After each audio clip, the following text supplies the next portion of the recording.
মাত্র ১.৫ মাসের ব্যবধান। প্রত্যেকটি এমপি মন্ত্রী আওয়ামী লীগের তৃণমূলের ভোটারদেরকে বাবা বলেছে।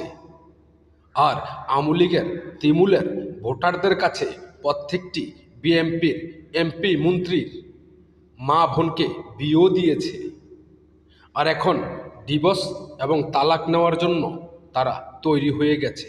কারণ আওয়ামী লীগের তৃণমূলের ভোটারদের শুধু ভোটটা প্রয়োজন ছিল, আর যে কারণে ভোটের জন্য মা বোনকে তাদের কাছে বিয়ে দিয়ে দিয়েছিল। এখন তা আর প্রয়োজন নেই, কারণ এখন আমরা সরকার গঠন করেছি।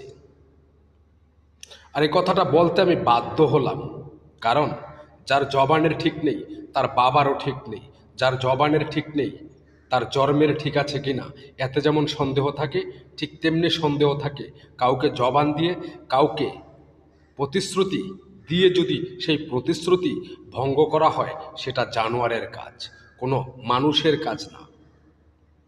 আওয়ামী লীগ করলে কিংবা আওয়ামী লীগ নিয়ে কোনো কথাবার্তা যদি আপনি বলেন, তাহলে আপনাকে 14 বছর জেল খাটতে হবে।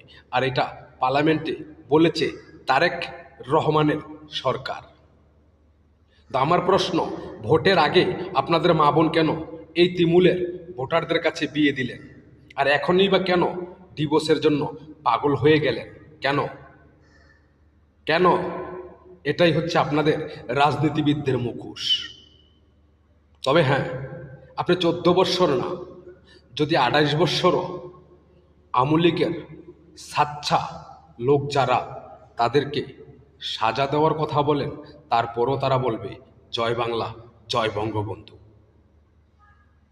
আর এতে করে আপনি ভাববেন না 1 মিনিটের জন্য যে যারা খাঁটি দল করে আর যারা বঙ্গবন্ধুকে ভালোবাসে, তারা মৃত্যুর প্রান্তে দাঁড়িয়েও বলবে আমি জয় বাংলার লোক, আমি বঙ্গবন্ধুর লোক, আমি স্বাধীনতার পক্ষের লোক, আমি 71-এর লোক, আমি